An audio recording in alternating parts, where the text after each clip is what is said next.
Hello everyone, myself Neetu Anand and welcome to Naval जो academy. सो आज हम करेंगे कि किस तरह से जो बैक्टीरिया का सेल है उसके आउटर कवरिंग जिसे हम सेल वॉल कहते हैं, वो किस तरह से बैक्टीरिया को जो है एडिशनल प्रोटेक्शन प्रोवाइड कराता है। चाहे तो वो ऑस्मोटिक प्रेशर हो, चाहे एक्सटर्नल एनवायरनमेंट में प्रेजेंट किसी भी तरह के टॉक्सिन्स हो। तो ये जो ऑस्मोटिक प्रेशर है ये बेसिकली क्या करता है, ये ऑस्मोटिक प्रेशर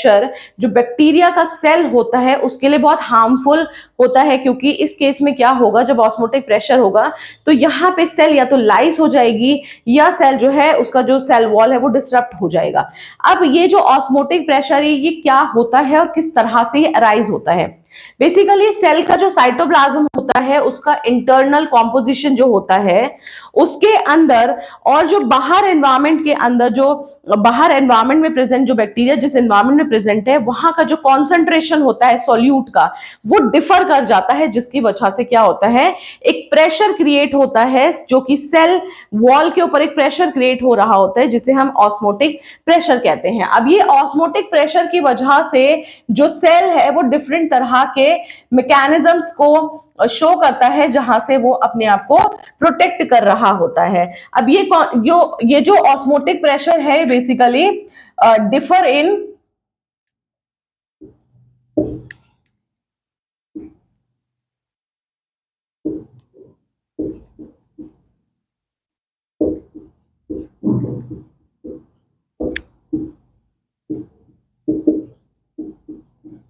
यहाँ पर जो ऑस्मोटिक प्रेशर है ये तब क्रिएट होता है जब एक्सटर्नल एनवायरनमेंट और इंटरनल एनवायरनमेंट के जो सॉल्यूट का कॉन्सेंट्रेशन होता है उसमें डिफरेंसेस आ जाते हैं। उस केस में ये जो डिफरेंसेस है ये क्रिएट होता है। बट सेल क्या करता है, क्योंकि सेल की बहुत ही अलग तरह की एबिलिटी होती है खुद को सरवाइव कराने की, तो उस केस में सेल क्या करता है, खुद के लिए बहुत सारे ऐसे मैकेनिज्म्स होते हैं, उसके सर्वाइविंग स्किल्स होते हैं जहां पर ये खुद को प्रोटेक्ट कर लेता है, जिसमें सेल वॉल सबसे इंपॉर्टेंट रोल प्ले करता है। अब जैसे अगर कोई बैक्टीरिया है, अगर उस बैक्टीरिया को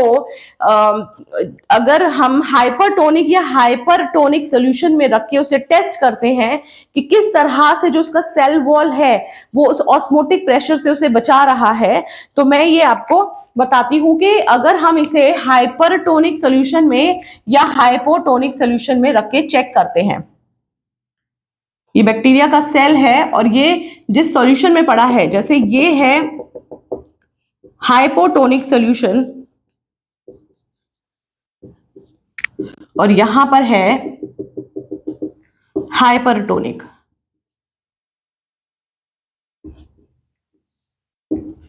अब बैक्टीरिया क्योंकि बहुत ही माइक्रोस्कोपिक ऑर्गेनिज्म है, बहुत ही डेलिकेट सा है, बट स्टिल उसकी एबिलिटी जो है सरवाइव करने की वो इतनी ज्यादा है कि वो मिलियंस ऑफ ईयर्स से वो सरवाइव करता हुआ आ रहा है। इसका मतलब ये है कि उसकी छोटी सी माइक्रोस्कोपिक जो सेल है, हम अगर उसे देखें तो उसके पास बहुत ही ज्यादा हाई पोटेंशियल होता है कि वो किसी भी ऐसे एनवायरनमेंट में खुद को अडेप्ट करा लेता है जहां पर उसे दिखता है कि वो एनवायरनमेंट उसकी सेल के लिए हार्मफुल हो सकता है। बट कभी कभी ऐसा होता है कि जो एनवायरनमेंट है वो इतना ज्यादा हार्श हो जाता है उस पर्टिकुलर बैक्टीरिया की सेल के लिए कि उस केस में बैक्टीरिया बर्स्ट हो जाता है, लाइस हो जाता है। बट बहुत सारे केसेस में होता है कि बैक्टीरिया की जो सेल है वो खुद को अडेप्ट करा लेती है। तो अब अगर जैसे हाइपोटोनिक सोल्यूशन है, हाइपोटोनिक सोल्यूशन क्या होता है, हाइपोटोनिक सोल्यूशन वो होता है जिसके अंदर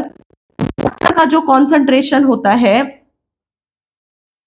वो हाई होता है और सॉल्यूट का कॉन्सेंट्रेशन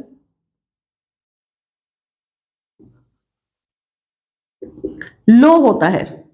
यानी कि एक्सटर्नल एनवायरनमेंट में जो सॉल्यूशन है उसके अंदर सॉल्यूट का कॉन्सेंट्रेशन लो है बट वाटर का कॉन्सेंट्रेशन हाई है, यानी कि इसके अंदर पानी ज्यादा है और सॉल्यूट जो है कम है। तो ये जो बैक्टीरिया का जो इंटरनल एनवायरनमेंट है जिसके अंदर साइटोप्लाज्म है, तो उसके अंदर क्या होगा कि क्योंकि हाई वाटर कॉन्सेंट्रेशन है तो यहां पर जो वाटर है वो इनवर्ड मूव कर जाएगा, वो अंदर की तरफ मूव कर जाएगा, जिस केस में क्या होता है कि सेल जो है वो स्वेल कर जाएगी।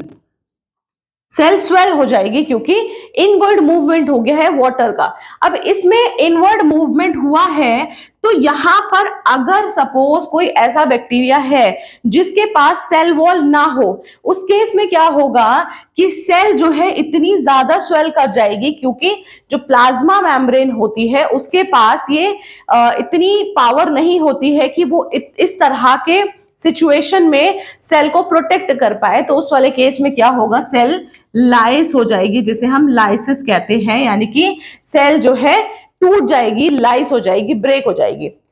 अब अगर हाइपरटोनिक सोल्यूशन में रखा जाए जहां पर सॉल्यूट का कॉन्सेंट्रेशन हाई होता है और वाटर का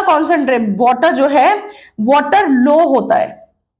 अब एक्सटर्नल एनवायरनमेंट में, यानी कि यहां पर एक्सटर्नल एनवायरनमेंट में जहां पर सेल प्रेजेंट है वहां पर वाटर कम है और सॉल्यूट बहुत ज्यादा है, तो क्या होगा, जो इंटरनल एनवायरनमेंट यानी कि साइटोप्लाज्म में जो वाटर होगा वो क्या करेगा, वो आउटवर्ड मूव कर जाएगा, यानी कि सेल के बाहर निकल जाएगा वाटर, जिसकी वजह से प्लाज्मोलाइसिस हो जाएगा। यानी कि प्लाज्मोलाइसिस हो जाएगा, इसका मतलब जो उसका साइटोप्लाज्म है, जो उसकी साइटोप्लाज्म कंटेंट है, वो सारा क्या हो जाएगा, श्रिंक कर जाएगा। तो इस केस में प्लाज्मोलाइसिस हो जाता है, जहां पर अगर सेल वॉल नहीं प्रेजेंट है तो यहां क्या होगा, जो साइटोप्लाज्म है अंदर, जो सेल के अंदर जो फ्लूइड भरा हुआ है उसके अंदर से वाटर जितना भी है वो एक्सटर्नल एनवायरनमेंट में मूव कर जाएगा, जिसकी वजह से जो साइटोप्लाज्म है वो श्रिंक हो जाएगा और इस तरह की कंडीशन को हम कहते हैं प्लाज्मोलाइसिस। बट जहां पर वाटर इनवर्ड मूव कर गया है और सेल स्वेल कर गई है, उस केस में सेल लाइस हो जाएगी अगर सेल वॉल नहीं होगा। तो ये जो कंडीशन है जिसमें सेल खुद को प्रोटेक्ट कर रही है, बैक्टीरिया की सेल खुद को सर्वाइविंग इसकी एबिलिटी को इंक्रीज कर रही है, वो हो रहा है बिकॉज उसके चारों तरफ एक एक्सटर्नल प्रोटेक्टिव कवरिंग होती है जिसे हम सेल वॉल कहते हैं, ये उसकी वजह से हो पा रहा है। अगर आपको ये स्टडी करना है एक्सपेरिमेंटली कि किस तरह से डिफरेंट तरह के सब्सटेंसेस हम यूज करके ये चेक कर सकते हैं कि सेल वॉल किस तरह से उसे एडिशनल प्रोटेक्शन प्रोवाइड करा रहा है, तो सेल को हम दो तरह से चेक कर सकते हैं। एक हम उसे पेनिसिलिन के साथ ट्रीट करके देख सकते हैं और दूसरा हम उसे लाइसोजाइम के साथ ट्रीट करके देख सकते हैं। अगर पेनिसिलिन के साथ ट्रीट किया जाएगा या लाइसोजाइम के साथ ट्रीट किया जाएगा तो वो अपना जो रिजल्ट है वो डिफरेंट तरह से शो करेगा, और वो क्या होगा वो मैं आपको यहाँ पे बताती हूँ। तो ये क्या होता है कि ये जो सॉल्यूशन है जिसमें हमने डिफरेंट तरह के सॉल्यूशन यूज करे हैं, इसी तरह से हम हाइपरटोनिक और हाइपोटोनिक सॉल्यूशन यूज करेंगे और साथ में ग्राम पॉजिटिव और ग्राम नेगेटिव बैक्टीरिया दोनों को ही टेस्ट करके देखेंगे, जहां पे हमें अलग तरह से उसके इफेक्ट्स या फिर उसके रिजल्ट्स दिखेंगे, क्योंकि ग्राम पॉजिटिव बैक्टीरिया और ग्राम नेगेटिव बैक्टीरिया का जो सेल वॉल होता है या जो एक्सटर्नल स्ट्रक्चर होता है वो डिफरेंट होता है दोनों में ही। तो यहां पर अगर हमने पेनिसिलिन या फिर लाइसोजाइम लिया तो ये हम क्यों लेंगे और इसका क्या रोल है। बेसिकली जो लाइसोजाइम्स होते हैं ये क्या करते हैं, ये जो बैक्टीरिया का जो पेप्टिडोग्लाइकेन लेयर होती है,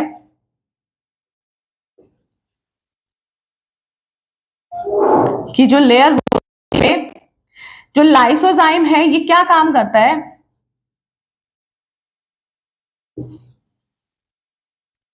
ये क्या करेगा, ये जो पेप्टिडोग्लाइकेन के अंदर present N acetyl glucosamine and N acetyl muramic acid के बीच का जो बॉन्ड होता है, इनके बीच का जो बॉन्ड होता है उसको ब्रेक करता है, उसको तोड़ने का काम करता है लाइसोजाइम। अगर पेप्टिडोग्लाइकेन के अंदर प्रेजेंट ये दोनों एन एसिटाइल ग्लूकोजा अमीन और एन एसिटाइल म्यूरेमिक एसिड, क्योंकि मैंने आपको अपने प्रीवियस वीडियो में ये बताया था कि किस तरह से सेल जो है इनका जो ये बैकबोन होता है N acetyl glucosamine and N acetyl muramic acid का जो ये बैकबोन होता है, ये किस तरह से इंटरलिंक करके एक इंटरब्रिज फॉर्म करता है और एक बहुत ही रिजिड स्ट्रक्चर बनाता है। अगर ये इन दोनों के बीच के प्रेजेंट बॉन्ड को ही ब्रेक कर देगा लाइसोजाइम। तो इस केस में क्या होगा, पेप्टिडोग्लाइकेन की जो लेयर है वो डिस्टर्ब हो जाएगी। बट जो पेनिसिलिन है वो उसका जो मैकेनिज्म है बहुत डिफरेंट है। वो क्या करता है पेनिसिलिन, पेनिसिलिन जो पेप्टिडोग्लाइकेन की लेयर है उसको बनने ही नहीं देता है, उसको बनने ही नहीं देता है ये पेप्टिडोग्लाइकेन की लेयर को। तो यहां पर ये बॉन्ड तोड़ देता है और यहां पर ये क्या करेगा, इसे फॉर्म ही नहीं होने देता है। तो दोनों ही केस में क्या होगा, पेप्टिडोग्लाइकेन की लेयर ही डिस्टर्ब हो जाएगी, जिसकी वजह से सेल जो है, जो ऑस्मोटिक प्रेशर होगा या जो भी कोई एक्सटर्नल एनवायरमेंट में जो चेंज होगा वो डायरेक्टली जो है प्लाज्मा मेम्ब्रेन पे आएगा। तो प्लाज्मा मेम्ब्रेन इतना स्ट्रांग नहीं होता है कि वो इस तरह के प्रेशर को हैंडल कर सके। तो इस केस में हम पेनिसिलिन और लाइसोजाइम के साथ बैक्टीरिया की सेल को ट्रीट करके देखेंगे कि किस तरह से ये इफेक्ट शो करता है। अगर हमने बैक्टीरिया की सेल को हाइपरटोनिक सॉल्यूशन में रखा, अगर बैक्टीरिया की सेल को हाइपोटोनिक सॉल्यूशन में रखा तो यहां पे क्या होगा,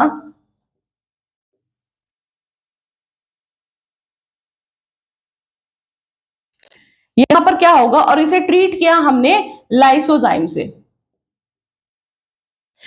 अब क्या होगा, जो ये हाइपोटोनिक सॉल्यूशन है जिसके अंदर वाटर कॉन्सेंट्रेशन ज्यादा है एंड सॉल्यूट कॉन्सेंट्रेशन कम है, तो उसमें क्या होगा कि जो वाटर है वो इनवर्ड मूव कर रहा है और इनवर्ड मूव करने की वजह से जो सेल है वो स्वेल कर गई। अब क्योंकि हमने इसे लाइसोजाइम के साथ ट्रीट किया था तो इस वाले केस में क्या होगा, ये पेप्टिडोग्लाइकेन की जो लेयर है उसको डिसरप्ट कर देगा। ये क्या करेगा, ये सेल वॉल को यानी कि जो उसकी आउटर वॉल है उसको डिस्टर्ब कर देगा। तो अब क्या है इसके पास सिर्फ प्लाज्मा मेम्ब्रेन है। अब जो बैक्टीरिया सेल है इसके पास सिर्फ प्लाज्मा मेम्ब्रेन ही बचा है। अब ये प्लाज्मा मेम्ब्रेन क्योंकि इतना प्रेशर नहीं हैंडल कर सकता है, तो इस केस में क्या होगा, ये जो सेल है ये क्या कहलाएगी, इस सेल के पास प्लाज्मा मेम्ब्रेन है, अंदर का साइटोप्लाज्म है। अब ये सेल क्या कहलाएगी, ये कहलाएगी प्रोटोप्लास्ट, क्योंकि इसके पास सेल वॉल नहीं है, इसके पास सिर्फ प्लाज्मा मेम्ब्रेन और उसके अंदर प्रेजेंट साइटोप्लाज्म ही है। तो इस केस में ये सेल बन जाएगी प्रोटोप्लास्ट। अब प्रोटोप्लास्ट क्योंकि सिर्फ प्लाज्मा मेम्ब्रेन है इसके आउटर उसमें, तो इस वाले केस में ये ऑस्मोटिकली बहुत ही ज्यादा सेंसिटिव हो जाएगी।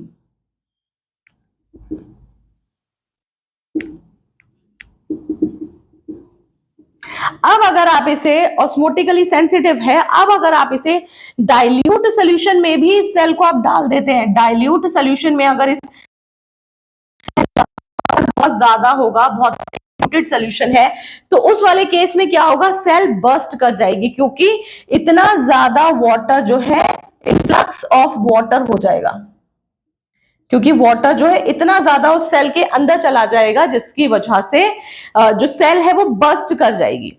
बट अगर हम या तो हम लाइसोजाइम या पेनिसिलिन जिससे भी हम इसे ट्रीट करेंगे, दोनों में ही ये सेम इफेक्ट दिखाएगा। अब अगर हमने जो बैक्टीरिया है उसको हाइपरटोनिक सॉल्यूशन में रख के चेक किया, हमने क्या किया, अब इसमें सॉल्यूशन जो है हाइपरटोनिक ले लिया, हमने इसमें जो बैक्टीरिया है उसे या तो लाइसोजाइम या फिर पेनिसिलिन दोनों में से किसी भी एक से या फिर अलग अलग से चेक करके देखा, तो और जो सॉल्यूशन है हमारा हाइपरटोनिक लिया हुआ है। अब यहां पर क्या है, यहां पर जो सॉल्यूट का कॉन्सेंट्रेशन है वो हाई है हाइपरटोनिक में और वाटर कम है। तो इस केस में क्या होगा, सेल क्या करेगी, वाटर जो है बाहर की तरफ, बाहर जो बाहर एक्सटर्नल एनवायरनमेंट में उसमें जितना उसके सेल के अंदर प्रेजेंट वाटर है वो बाहर मूव करा देगी। तो इस केस में क्या होगा, जो सेल है, सेल का जो साइटोप्लाज्म है वो क्या करेगा, श्रिंक कर जाएगा। अब क्योंकि हमने इसे लाइसोजाइम और पेनिसिलिन से ट्रीट किया हुआ है और ये जो सेल है, ये वाले केस में सेल क्या हो जाएगा, ये क्योंकि इसका जो साइटोप्लाज्म है वो श्रिंक कर जाएगा और इस वाले केस में ये बन जाएगा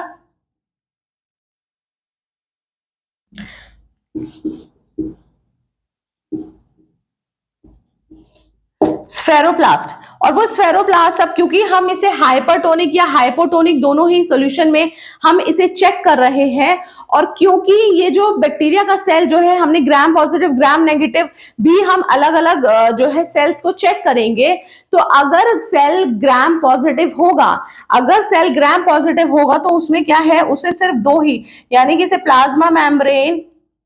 और उसका जो पेप्टिडोग्लाइकेन की जो लेयर है, सिर्फ दोनों में से एक जो लेयर है पेप्टिडोग्लाइकेन, अगर ग्राम पॉजिटिव बैक्टीरिया है और दोनों में से एक लेयर यानी कि पेप्टिडोग्लाइकेन की लेयर को क्या करेगा, लाइसोजाइम या पेनिसिलिन डिस्टर्ब कर देगा, तो इस केस में सिर्फ प्लाज्मा मेम्ब्रेन बचेगा। तो इस केस में जो हमारा जो सेल होगा वो प्रोटोप्लास्ट कहलाएगा। अगर हमने ग्राम नेगेटिव बैक्टीरिया लिया है, और ग्राम नेगेटिव बैक्टीरिया, क्योंकि ग्राम नेगेटिव बैक्टीरिया के पास क्या है, प्लाज्मा मेम्ब्रेन है, पेप्टिडोग्लाइकेन है और आउटर वॉल है, यानी कि उसके पास प्लाज्मा मेम्ब्रेन है, उसके पास पेप्टिडोग्लाइकेन है और उसके पास जो है आउटर मेम्ब्रेन है।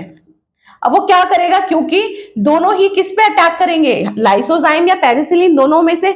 किस पर अटैक किया जाएगा, वो किया जाएगा पेप्टिडोग्लाइकेन पे। तो ये पेप्टिडोग्लाइकेन की जो लेयर है इसे डिस्टर्ब करेगा,